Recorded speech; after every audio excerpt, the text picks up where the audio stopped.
इस कहानी की शुरुआत ओवरगार्ड नाम के आदमी से शुरू होती है। ओवरगार्ड पिछले 3 सालों से बर्फ से ढके आर्कटिक इलाके में अकेला फंसा हुआ है। वहाँ उसका हर दिन एक जैसे कामों में बीतता है। सुबह उठते ही उसका पहला काम होता है बर्फ साफ करना। वह तब तक बर्फ हटाता रहता है जब तक नीचे की काली मिट्टी न दिखाई देने लगे। ऐसा वह इसलिए करता है ताकि जमीन पर बनाया गया उसका बड़ा SOS निशान ऊपर से उड़ते जहाजों या हेलीकॉप्टरों को साफ नजर आए, ताकि कोई उसे देख सके और बचा सके। उसका दूसरा रोज का काम है अपने शिकार के जाल चेक करना, ताकि कुछ खाने को मिल जाए। लेकिन वहाँ इतने लंबे समय से रहते हुए अब चारा भी लगभग खत्म हो चुका है, इसलिए ज्यादातर जाल खाली ही मिलते हैं। लेकिन आज कुछ अलग हुआ। पास के एक जाल में तेज हलचल हुई। ओवरगार्ड तुरंत उधर भागा, सावधानी से डोरी पकड़ी और उम्मीद से भरकर धीरे धीरे उसे ऊपर खींचने लगा। शायद आज उसकी किस्मत बदलने वाली थी। यह आर्कटिक की एक खास सैमन मछली थी, लेकिन शिकार हाथ लगने पर भी ओवरगार्ड के चेहरे पर कोई खुशी नहीं थी। वह पिछले 3 साल से यही खाना खा रहा है। आग न होने के कारण वह हर बार सिर्फ कच्ची सैमन ही खा सकता है। बाहर की दुनिया में यह शायद महंगी डिश हो, लेकिन इस ओवरगार्ड के लिए यह बेस्वाद चबाने जैसा था। पेट भरने के बाद पास में रखा अलार्म बज उठता है। यह उसे उसका तीसरा काम याद दिलाता है। वह है अपना वायरलेस रेडियो लेकर सिग्नल की तलाश में बाहर निकलना, और हर बार उसे अलग अलग जगह जाना पड़ता है। जमीन के मैग्नेटिज्म के असर के कारण सिग्नल ढूंढने का दायरा बहुत सीमित था। शायद जब कोई सिग्नल का स्रोत खुद उसके पास आएगा तभी मशीन पर हरी बत्ती जलेगी। यही ओवरगार्ड की एक दिन की जिंदगी थी। लेकिन उसे न सिर्फ आर्कटिक के बुरे मौसम का सामना करना था, बल्कि यहाँ के जानवरों से भी चौकन्ना रहना था। अगले दिन वह हमेशा की तरह अपने जाल के पास गया, लेकिन देखा कि खाना रखने वाला डिब्बा टूटा हुआ है। अंदर की मछलियां भी गायब थीं। अगले ही पल उसे पास में एक बहुत बड़ा पंजे का निशान दिखा। यह एक पोलर बेयर का था। वह तुरंत भागकर वापस अपने प्लेन में छिप गया। खाने की कमी के इस मौसम में यह मुमकिन था कि ध्रुवीय भालू इंसानों पर भी नजर गड़ाए, लेकिन काफी देर इंतजार करने के बाद भी भालू नजर नहीं आया। ओवरगार्ड को लगा कि शायद वह भालू चला गया होगा, इसलिए उसने दोबारा सिग्नल ढूंढने के लिए बाहर जाने का फैसला किया। लेकिन तभी उसने देखा कि भालू ज्यादा दूर नहीं, पास में ही घूम रहा था। शायद वह अपने शिकार के चौकन्नापन कम होने का इंतजार कर रहा था ताकि हमला कर सके। तो फिलहाल ओवरगार्ड सुरक्षित था। वह एक दूसरी पहाड़ी पर जाकर रेडियो हिलाने लगा, और तभी दूर से एक बड़ा तूफान उनकी तरफ बढ़ रहा था। कुछ ही देर में तेज हवाएं चलने लगी। ओवरगार्ड को हार मानकर वापस जाना पड़ा। लेकिन ठीक उसी वक्त रेडियो पर हरी बत्ती अचानक एक पल के लिए जली। हालांकि यह बस एक पल के लिए था, लेकिन अगर जरा सी भी उम्मीद है तो वह उसे पकड़ने की पूरी कोशिश करेगा। और वाकई उसके लगातार रेडियो हिलाने पर हरी बत्ती फिर से जली। उसने सिग्नल के स्रोत को ढूंढने के लिए चारों तरफ देखा। अगले ही पल उसकी नजरों के सामने एक हेलीकॉप्टर आ गया। यह देखकर ओवरगार्ड ने तुरंत मदद के लिए पहले से तैयार रखा स्मोक स्टिक, धुएं वाली छड़ी, जला दी। शुक्र है कि यह आर्कटिक की सफेद बर्फ थी, इसलिए ऊपर उठता धुआं और भी साफ दिख रहा था। हेलीकॉप्टर वालों ने उसे बहुत जल्दी देख लिया। प्लेन को अपनी तरफ मुड़ता देख वह बेहद खुश हो गया। 3 साल में पहली बार उसके चेहरे पर मुस्कान आई थी। जब ओवरगार्ड सोच रहा था कि वह बच गया, तभी किस्मत ने उसके साथ फिर एक मजाक किया। अभी आए तूफान के असर के कारण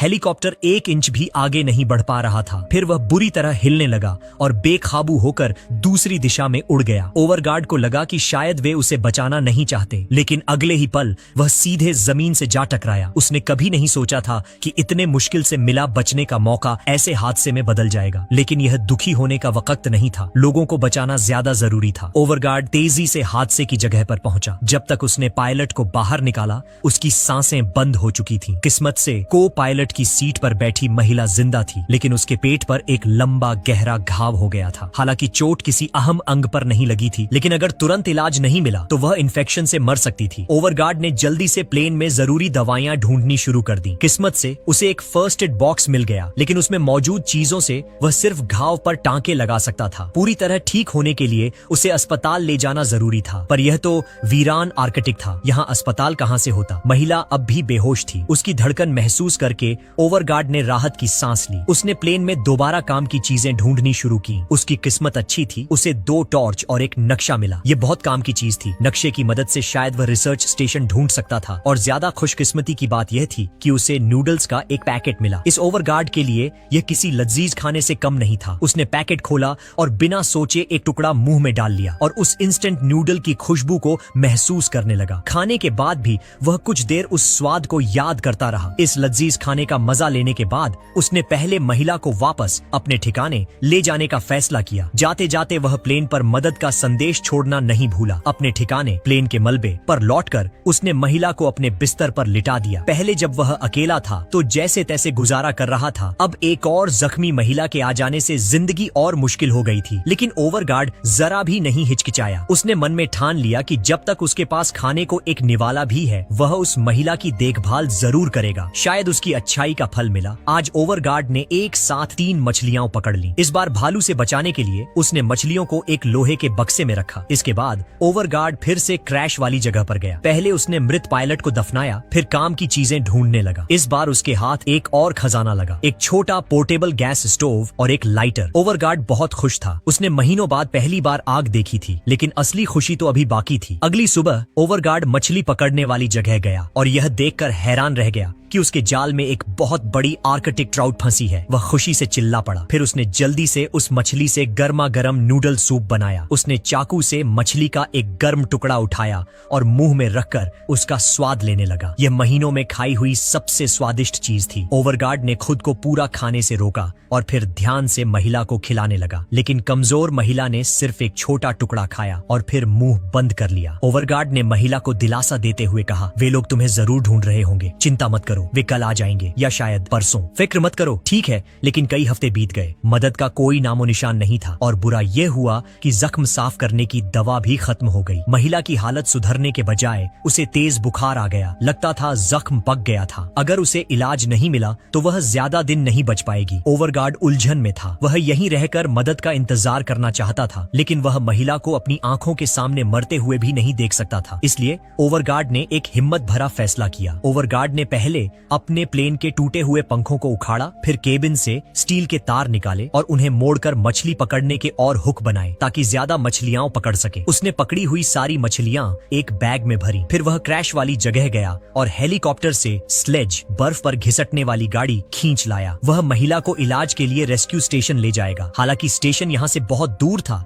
और शायद वे वहां तक न पहुंच पाए, लेकिन महिला को बचाने के लिए ओवरगार्ड ने यह खतरा उठाने का फैसला किया। उसने स्लेज को ठीक किया, रस्सियां बांधी, गैस स्टोव रखा, एक बड़ी बोतल में पानी भरा, सिग्नल भेजने वाली मशीन और स्मोक स्टिक लिए। वह महिला के परिवार की तस्वीर रखना भी नहीं भूला। इसके बाद उसने महिला को ध्यान से स्लीपिंग बैग में लिटाया और आखिर में अपने ठिकाने के बाहर उनके रास्ते की जानकारी लिख दी। निकलने से पहले ओवरगार्ड ने आर्कटिक में अपने घर को आखिरी बार देखा और बिना मुड़े तेजी से आगे बढ़ गया, क्योंकि अगर वह एक बार और देखता तो शायद जाने की हिम्मत न कर पाता। लेकिन आर्कटिक को पैदल पार करना इतना आसान कहाँ था। यह ओवरगार्ड का आर्कटिक में फंसने के बाद से अब तक का सबसे खतरनाक काम था। वह अपना सुरक्षित ठिकाना छोड़ चुका था, एक जख्मी महिला के साथ सफेद मैदान में चल रहा था। अगर भालू का सामना हो गया तो खतरे का अंदाजा लगाया जा सकता था, लेकिन महिला को बचाने के लिए ओवरगार्ड को इन सब बातों की परवाह नहीं थी। आगे चाहे कितना भी खतरा हो, उसे चलना ही था। हालांकि उसने मुश्किल के लिए खुद को तैयार किया था, लेकिन यह सफर उसकी सोच से कहीं ज्यादा कठिन निकला। ज्यादा दूर चलने से पहले ही उसकी सांसें फूलने लगीं। उसे लगा था कि लगातार चलने से वे जल्दी मंजिल तक पहुंच जाएंगे, लेकिन पूरा एक दिन चलने के बाद जब उसने नक्शा देखा तो पता चला कि उन्होंने सिर्फ 10वां हिस्सा ही पार किया है। ओवरगार्ड थककर चूर हो गया था, लेकिन उसने हिम्मत नहीं हारी। वह खुद को हिम्मत देता रहा, महिला का स्लीपिंग बैग ठीक किया और फिर से चल पड़ा। रात होने वाली थी। सुरक्षा के लिए ओवरगार्ड ने बर्फ में ही एक गड्ढा खोदा और महिला के साथ उसमें छिप गया। कुछ खाने के बाद महिला की हालत थोड़ी सुधरी। वह न सिर्फ उसकी बातें सुन पा रही थी, बल्कि जवाब भी दे रही थी। हालांकि शरीर अभी भी बहुत कमजोर था। ओवरगार्ड जानता था कि वे ज्यादा देर नहीं रुक सकते, इसलिए सुबह होते ही वह तुरंत सफर पर निकल पड़ा। बर्फीले तूफान के बीच चलना और भी मुश्किल हो गया, लेकिन ओवरगार्ड रुका नहीं। न जाने कितनी देर चलने के बाद एक ऊंचा और सीधी चढ़ाई वाला पहाड़ उनके रास्ते में आ गया। उसने नक्शा निकालकर दोबारा देखा। रास्ता सही था, लेकिन महिला और सामान के साथ इस सीधी चढ़ाई वाले पहाड़ को पार करना नामुमकिन था। अगर दूसरा रास्ता लेते तो 3 गुना ज्यादा चलना पड़ता और न जाने कब पहुंचते। साथ ही महिला की हालत भी इतना लंबा सफर झेल नहीं सकती थी। उसने पहले अकेले चढ़कर हालात देखने का फैसला किया। ओवरगार्ड बर्फ पर चढ़ने वाले औजारों की मदद से ऊपर चढ़ा, लेकिन उसे यह देखकर हैरानी हुई कि पहाड़ के दूसरी तरफ का रास्ता बिल्कुल सपाट और आसान था। ओवरगार्ड दुविधा में पड़ गया। वह तो जा सकता था, लेकिन नीचे बैठी महिला का क्या होगा? यहाँ न कोई इंसान था और ध्रुवीय भालू का खतरा अलग। अगर उसे यहाँ अकेला छोड़ दिया तो महिला का मरना तय था। आखिरकार उसकी इंसानियत जीत गई, लेकिन महिला को ऊपर कैसे लाया जाए यह बड़ी समस्या थी। उसने पहले महिला और सामान को अलग किया और फिर महिला को खींचकर ऊपर चढ़ाने की कोशिश की, लेकिन भारी स्लेज न सिर्फ हिली बल्कि उसकी वजह से ओवरगार्ड खुद भी लगभग खाई में गिर गया। उसने हार नहीं मानी, बार बार कोशिश की, लेकिन हर बार नाकाम रहा। वह घुटनों के बल बैठ गया और जोर जोर से हांफने लगा। वह समझ गया कि वह उसे ऊपर नहीं खींच सकता। उसने सपाट रास्ते की तरफ देखा। उसकी आंखों में एक उलझन थी। आखिरकार ओवरगार्ड ने एक मुश्किल फैसला किया। उसने नक्शे पर बना पुराना रास्ता काट दिया और महिला को लेकर 3 गुना लंबे रास्ते की तरफ चल पड़ा। इस बार उनकी किस्मत अच्छी थी। रात होने तक उन्हें एक गुफा मिल गई। उसने पहले महिला को अंदर धकेला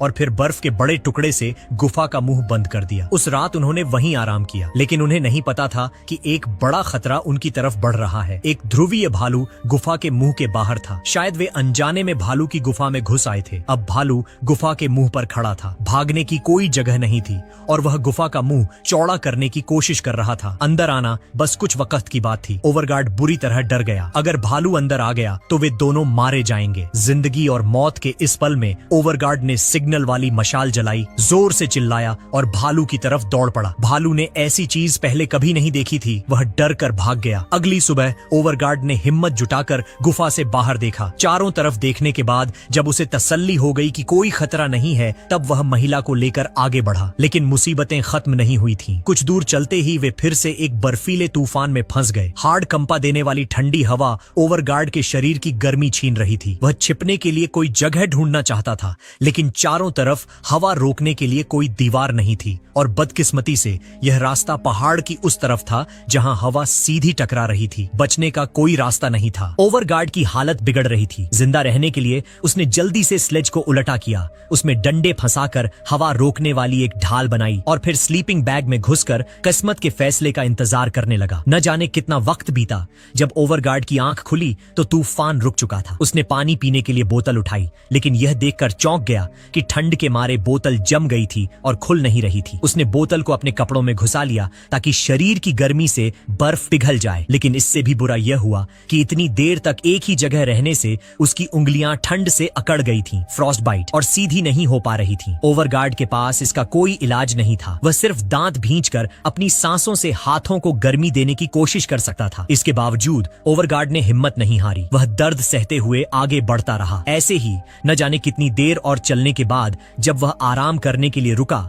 तो उसने डर के साथ देखा कि महिला अब पानी भी नहीं पी पा रही है। यहाँ तक कि वह ठीक से हाथ भी नहीं पकड़ पा रही थी। एक बुरी आशंका उसके मन में घर कर गई। ओवरगार्ड ने घबराते हुए महिला के कपड़े हटाकर जख्म को देखा। वह यह देखकर टूट गया कि महिला का जख्म बहुत बिगड़ चुका था। भयंकर इन्फेक्शन उसके इम्यून सिस्टम को तबाह कर रहा था। नतीजा इन्फेक्शन, सूजन, बुखार और अब उसे खून की उल्टियां भी होने लगी थीं। मौत बस दरवाजे पर थी। ओवरगार्ड समझ गया कि वह उसे साथ नहीं ले जा सकता। वह उसे छोड़ना नहीं चाहता था, लेकिन हालात ऐसे थे कि उसे जिंदा रहना था। इसलिए ओवरगार्ड ने एक बहुत मुश्किल फैसला किया। वह उसे वहीं छोड़कर अकेले आगे बढ़ जाएगा। लेकिन चंद कदम चलते ही अचानक ओवरगार्ड का पैर फिसला और वह सीधे बर्फ की एक गहरी खाई, क्रिवेस, में जा गिरा। जब उसे होश आया तो उसने देखा कि उसका पैर पत्थरों के बीच फंस गया है और निकल नहीं रहा। जितनी कोशिश करता उतना ही दर्द होता। ओवरगार्ड दर्द से कराह उठा। फिर वह जमीन पर गिर पड़ा। बेबसी से खाई के मुंह की तरफ देखता रहा और किस्मत के इस खेल पर रोने लगा। आंसू बहने लगे। कुछ देर बाद ओवरगार्ड ने खुद को संभाला। उसने याद किया कि वह किन मुश्किलों से गुजरकर यहाँ तक आया है। चाहे जो हो, वह यहाँ हार नहीं मान सकता। मरना ही है तो रास्ते में मरेगा। इसके बाद ओवरगार्ड बिना देर किए तुरंत महिला के पास पहुंचा। वह शायद उसके दस्ताने लेना चाहता था, लेकिन देखा कि महिला ने मुट्ठी जोर से भींच रखी है। उसने मुड़कर देखा और पाया कि महिला न सिर्फ जिंदा है बल्कि उसकी हालत चमत्कारिक रूप से सुधर रही है। वह अपने आंसुओं को रोक नहीं पाया। ओवरगार्ड ने फैसला किया कि आगे चाहे जो हो, जब तक उस महिला में जान है वह उसे नहीं छोड़ेगा। उसने बर्फ से अपने जख्म को साफ किया और फिर लंगड़ाते हुए महिला को लेकर दोबारा सफर पर निकल पड़ा। हालांकि उसे नहीं पता था कि आगे का रास्ता कितना मुश्किल होगा, लेकिन ओवरगार्ड को यकीन था कि रोशनी उन तक जरूर पहुंचेगी। 10 दिन की मुश्किल चढ़ाई के बाद वे आखिरकार उस बड़े बर्फीले पहाड़ को पार करने में कामयाब हो गए। ओवरगार्ड ने अपनी आखिरी बची कुची ताकत झोंकने के लिए सारा सामान फेंक दिया। तभी आसमान में एक हेलीकॉप्टर दिखाई दिया। उसे अपनी आंखों पर यकीन नहीं हुआ। वह तेजी से नीचे भागा, पूरी ताकत से स्लेज और महिला को धकेलने लगा, लेकिन उसकी मदद की गुहार इन पहाड़ों में इतनी कमजोर थी कि उन तक पहुंचने से पहले ही हवा में खो गई। वह जानता था कि वे दोनों जख्मी हैं और रिसर्च स्टेशन तक नहीं पहुंच सकते। ये हेलीकॉप्टर ही उनका आखिरी मौका था। उसने अपने शरीर पर पहने जैकेट में आग लगा दी। वह अपनी पूरी जिंदगी दांव पर लगाने को तैयार था, लेकिन जब तक उसका जैकेट जलकर राख हुआ, हेलीकॉप्टर उन्हें देखे बिना ही चला गया। हेलीकॉप्टर को पहाड़ों में ओझल होता देख ओवरगार्ड महिला को गले लगाकर बुरी तरह रोने लगा। फिर उसने महिला को धीरे से नीचे लिटाया और खुद भी हिम्मत हारकर बगल में लेट गया। दोनों ने एक दूसरे का हाथ कसकर पकड़ लिया। ओवरगार्ड को कोई पछतावा नहीं था, क्योंकि जिंदा रहने के लिए उसने अपनी तरफ से पूरी कोशिश की थी। जिंदगी के आखिरी पल में किसी इंसान का साथ पाकर वह अकेला महसूस नहीं कर रहा था। उसने शांति से अपनी आंखें बंद कर ली और मौत का इंतजार करने लगा। तभी हेलीकॉप्टर के वापस आने की तेज आवाज गूंज उठी और इसी के साथ यह फिल्म खत्म हो जाती है। उम्मीद करते हैं कि ये कहानी आपको पसंद आई होगी।